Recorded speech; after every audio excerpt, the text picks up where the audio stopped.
Good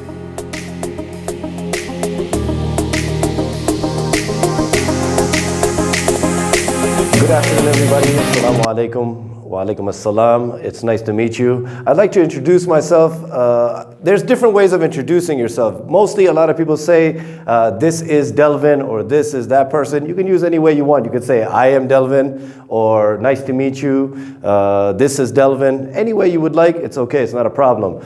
So today we have some new examples of sounds, pronunciations of different categories of words. I'm going to explain it as much as I can. The video is not going to be too long, but I'll explain enough. And if you are, or if you like it, then you can visit us here in Afghanistan English Campus, which is the best campus in Kabul, in my opinion. Let's begin. So we have three categories here. The first one here, they are called homophones. Now, homophones are basically words that are spelled differently, but the pronunciation is the exact same, just they have different meanings. So I'll try to explain a little bit here, okay? These first ones, if I put these two on a piece of paper and I ask the students, what do you think they are pronounced? Mostly they look at the S and they'll pronounce it ISIL, right? So this is not the pronunciation. The last word that I put here, they usually know it once I put this one. So here they're all pronounced the same. They are pronounced the same as the third one. Aisle, aisle, and aisle.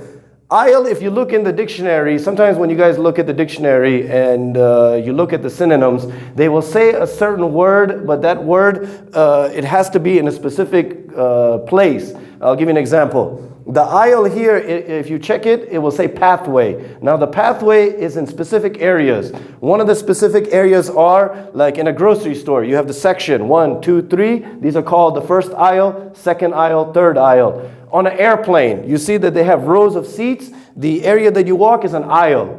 Mostly in churches, but in the masjid they don't have it because it's more open area. But when you go to places where they have rows of chairs, like a church or meeting area, they call this in the aisle. I will sit in this aisle, that aisle. Good? This aisle is similar to an island. A lot of students, when they come to my class, they think that it's pronounced Iceland, but there's a country called Iceland. That's with the ICE. But this is considered a small island, which has no inhabitants. All right? So they're called isles.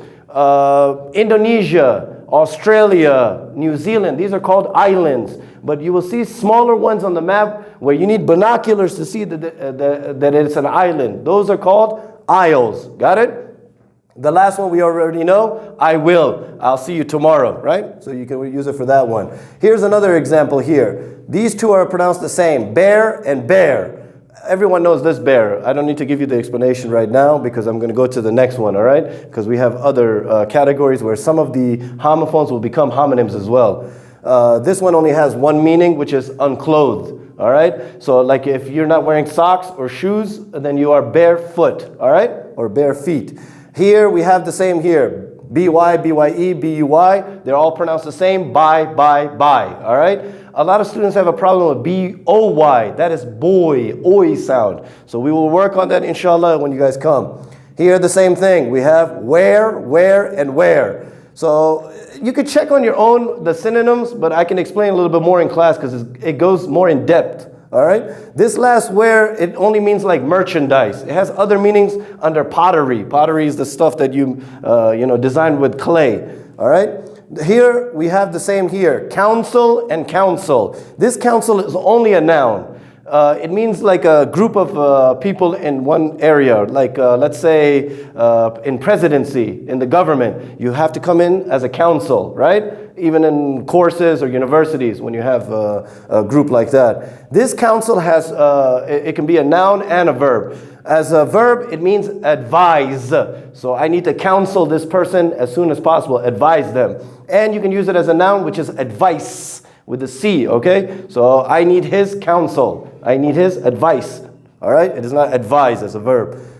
We will get more in depth. There's a lot of words like this, thousands of them. So in my class, I usually teach these words a lot, okay? So hopefully we'll see each other.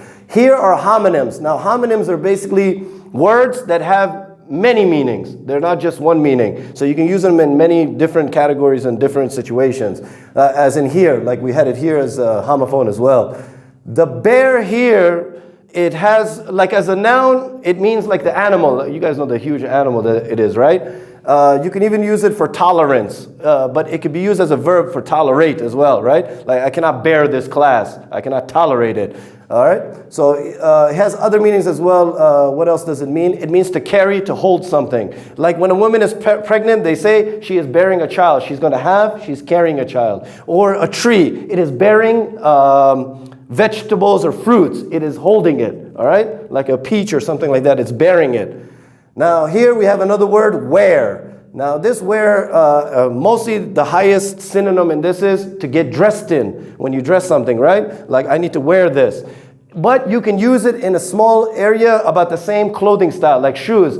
She has worn it well. Worn it well doesn't mean that she wore it on her shoes, dressed it. It means that she took care of it very well. So it hasn't had any scuffs, any markings or anything like that. So we have that. There's a lot of meanings here as well. Like I said, I don't want to go too in depth. We will explain it more in the class. Here, the same thing, fair, right? So this actually can be a homophone as well. Some of these can be homophones. Like here, the where you say it here, the fair has another F-A-R-E. But like I said, it's a lot to explain right now. F-A-I-R has a lot of meanings. One is just, he is a fair president, right? So he's a just president. So another one is like it is fair weather outside. It is beautiful weather outside. Another is she has very fair hair, like yellow hair, right? Blondish hair. So it has many meanings as well there. This is bat. Bat as a noun, two types. One is an animal, which the coronavirus first came from. As you all know, the black one is very ugly. And the other one is, it's a stick, mostly used for baseball. It's called a bat, right? And you can use it as a verb. For the noun for the bat, you can use it. Who will bat next? Who will hit next? And they have other meanings on verbs as well. Here we have date, noun and verb. So as a noun, it means, I think you guys call it khurma or something like that. Mostly the Prophet Rasulullah, he used to eat it while breaking his fast and daily. So that is that. Another is to go out, like hang out. I'm going to date this person. So this means hanging out, going to dinner. It has other meanings as well, like of course the date of the calendar. This is Monday, Tuesday, the 5th. So that is another date. They have many homonyms as well, thousands of them. Now let's get to the homograph section. This is a little bit more difficult. The reason it's difficult is because it has two pronunciations. Now, as a noun, it might be pronounced one way, as a verb another. An example here. Mostly a lot of students know this as the location. It is pronounced address, that is location. But when you say, what should I call you? As a verb, it means, how should I address you? What should I call you? Or I can say, can you please address the class? Can you speak to the class? That's another way as a verb, all right? So it changes. Address, address. Now we have this one. A lot of mistakes are here as well. As a verb, it is bow, ow sound, right? So I think you guys call ow like water. Bow. Bow is prostrate down like this. This is called bowing, all right? As a noun, it is bow, O sound, like bow. One is, of course, the tie. It is a bow tie. Another bow is in archery. You have that with the arrow, that is called the bow, all right? It has a lot of meanings. This one here, another one. As a noun, it means tear. Tear means the eye drops when you cry. You have tears coming from your eyes, right? As a verb, it means tear.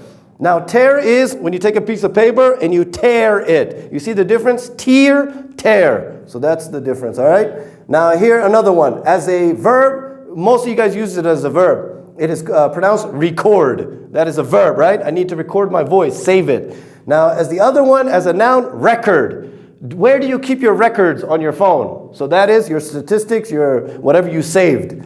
Another one here, the noun. We pronounce it, like you guys say, object, things, right? Now, as a verb, it means to disagree. It means object. I object to your question or answer. That is disagree. I go against it. So these are the homographs. There's at least like hundreds of them. There's not thousands like these ones, all right? So we'll work on these a lot. So inshallah, mostly I teach this in the class. we have different things in the class method as well. I just wanted to explain these parts because I don't think anywhere else in the Middle East itself, not just Afghanistan, that they teach this. You could check it on YouTube, but even on YouTube, they make mistakes, some of these teachers. I've actually watched some of the videos. They're pretty good, but they don't pronounce them correctly, even the native speaker sometimes. You know what I mean? So you have to try to work on it. The way you work on these words is try to use them in not just presentation. Mostly a lot of students, they come to courses and they expect just to present. It's not just that. We need to have conversation so you can speak naturally. When you speak naturally, these words will come easy for you. So hopefully you enjoyed this video, and please visit us as the course has put, Afghanistan English Campus. They will have the address, they will have the telephone number. And hope to see you soon with the best teachers in Kabul teaching you English, not just English, but general knowledge. Hope to see you soon, inshallah. Khuda Hafiz, Khuda